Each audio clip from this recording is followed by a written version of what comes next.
Welcome all to Subplots FNAF Theories, where we do theories and talk about gaming content.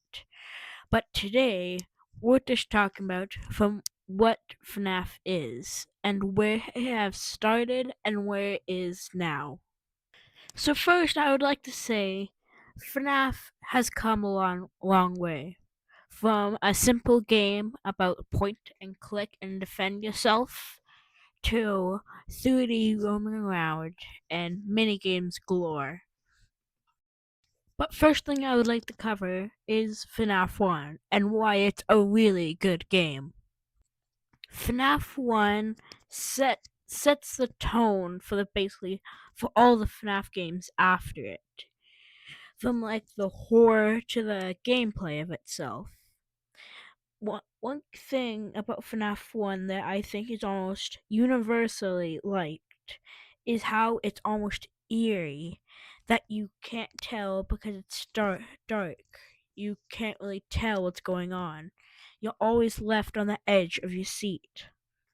Another thing about FNAF 1 that is also very much liked by the community is you could just play the game and not know any of the lore.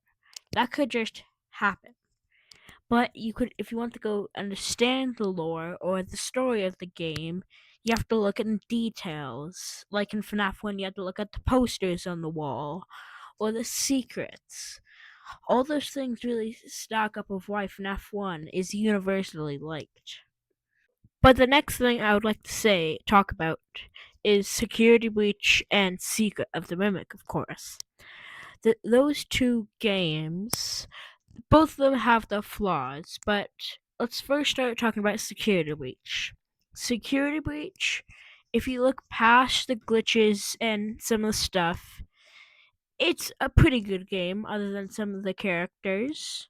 But overall, it's a really good game and a decent concept. But one thing I'd like to have something in common with these two games is Security Breach has Vanny, which Vanny was so hyped up to be the main villain of Security Breach, but then we got this character, which is just has 5 minutes of screen time and no actual character development.